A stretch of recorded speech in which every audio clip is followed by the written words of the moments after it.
إنما يخشى الله من عباده العلماء۔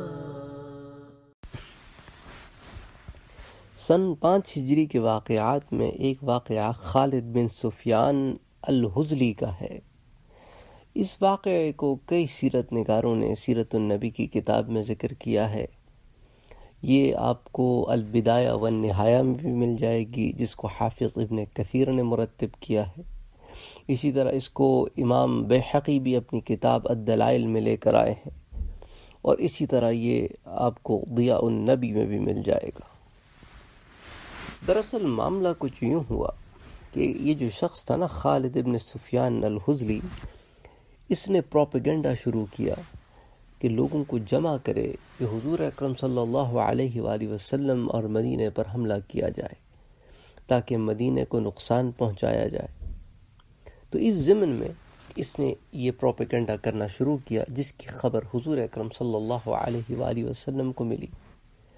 تو ایک روز حضور نے اس کا ذکر کیا اور عبداللہ ابن انیس کو طلب کیا اور ارشاد فرمایا کہ مجھے خبر ملی ہے کہ خالد ابن سفیان الحزلی یہ میرے خلاف جنگ کے لیے لوگوں کو جمع کر رہا ہے، لہٰذا تم جا کر اسے ٹھکانے لگا دو اور وہ تمہیں عرنا کے مقام پر ملے گا۔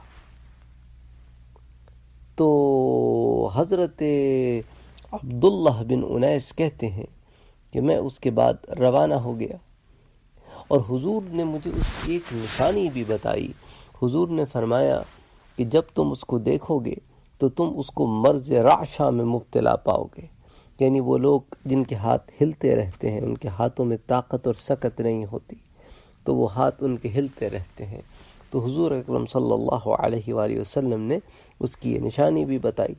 تو حضرت عبداللہ ابن انیس کہتے ہیں کہ میں چلتے چلتے چلتے چلتے عرنا کے مقام پر پہنچ گیا، اور میں نے اپنی تلوار سنبھال لی، اور میں نے دیکھا کہ یہ شخص اس وقت مصروف تھا کہ یہ عورتوں کو اونٹوں پر سوار کر رہا تھا۔ ساتھ ہی میں نے غور کیا تو عصر کا وقت بھی ہو گیا تھا۔ تو میں نے کہا کہ اگر تو میں اس پر حملہ کرتا ہوں اور حملہ کرنے کے بعد پھر یہاں سے نکلتا ہوں تو پھر عصر کی نماز قضا ہو جائے گی، اور عصر کی نماز پڑھتا ہوں تو یہ ہاتھ سے نکل جائے گا، تو اب کروں تو کیا کروں؟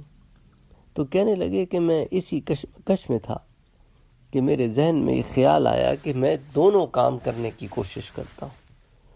تو میں نے عصر کی نماز کی نیت کی اور نماز پڑھنا شروع کر دی، اور میں رکوع بھی کرتا اور سجود بھی کرتا، اور ہر رکعت میں اس پر نظر بھی رکھتا، اور آہستہ آہستہ اس کے قریب بھی ہوتا چلا گیا، اور یوں کھسکتے کھسکتے جب میں آخری رکعت کے سجدوں کے بعد سلام پھیر کر فارغ ہوا تو میں وہیں پہنچ گیا جہاں پر وہ شخص عورتوں کو اونٹوں پر سوار کروا رہا تھا۔ تو جب اس نے مجھے دیکھا تو اس نے فوراً دیکھ کر مجھے یہ کہا کہ تم کون ہو؟ من الرجل، تم کون ہو؟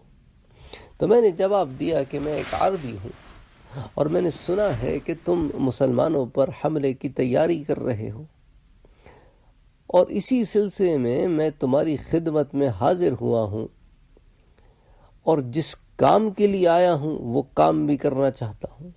اور یہ کہتے ہی میں نے اپنی تلوار نکالی اور اس کی گردن اڑا دی، اور ان عورتوں کو جن کو وہ ان اونٹوں پر سوار کر رہا تھا انہیں اس کی لاش کے پاس روتا چھوڑ کر میں وہاں سے روانہ ہو گیا۔ اور یہ کہتے ہیں کہ میں حضور صلی اللہ علیہ وآلہ وسلم کی خدمت میں واپس آیا۔ حضور نے جب مجھے دیکھا تو فرمایا افلح الوجہ، یہ چہرہ کامیاب ہے۔ میں نے عرض کیا کہ میں نے اس کو قتل کر دیا۔ آپ نے فرمایا تم سچ کہتے ہو۔ آپ مجھے لے کر اپنے کاشانہ اقدس میں تشریف لے گئے، اور اندر سے مجھے ایک عصا لا کر مرحمت فرمائی، اور حکم دیا کہ اے انیس کے فرزند اسے اپنے پاس رکھنا۔ حضرت انیس کہتے ہیں میں عصا لے کر لوگوں کی طرف چلا آیا، تو لوگوں نے مجھ سے پوچھا کہ اے عبداللہ یہ عصا کیسا ہے؟ میں نے بتایا کہ یہ حضور نے مجھے مرحمت فرمایا ہے اور حکم دیا ہے کہ اسے ہمیشہ اپنے پاس رکھنا۔ لوگوں نے کہا کیا تم حاضر خدمت ہو کر اس کی وجہ نہیں پوچھتے؟ تو حضرت عبداللہ ابن انیس کہتے ہیں کہ میں حضور کی خدمت میں واپس لوٹ آیا اور عرض کیا کہ آقا یہ عصا کیوں عنایت فرمایا ہے؟ فرمایا کہ یہ میرے اور تیرے درمیان آیت بینی و بینک، نشانی ہوگی یہ میرے اور تیرے درمیان. کب؟ یوم القیامہ، قیامت کے روز. ان اقل الناس المتحضرون یومئذ، اس روز بہت ہی کم لوگ ایسے ہوں گے جو کولوں پر ٹیک لگائے ہوں گے. یعنی اس روز ٹیک لگانے کی ضرورت ہوگی لیکن پاس کوئی سامان نہ ہوگا.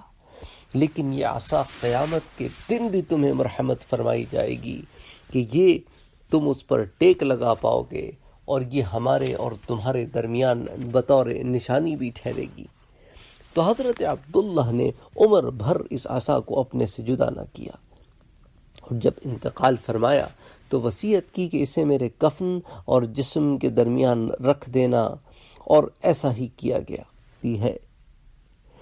اب حضرت عبداللہ ابن انیس کے بارے میں مورخین سیرت نگار یہ لکھتے ہیں کہ یہ بہت ہی مشہور صحابی تھے اور بڑے اعلیٰ درجے کے صحابی تھے. وہ بیعت عقبہ کے علاوہ غزوات احد و خندق اور ان کے بعد کے دوسرے کئی غزوات میں شریک ہوئے.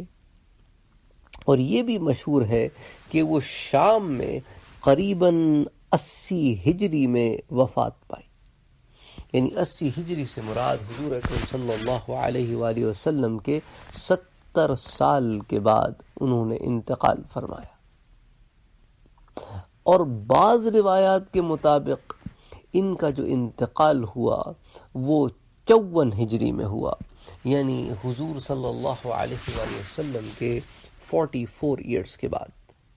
بہرحال اللہ کے نبی صلی اللہ علیہ وآلہ وسلم کے جلیل القدر صحابی ہیں، اور حضور نے ان کو ایک نشانی عطا فرمائی.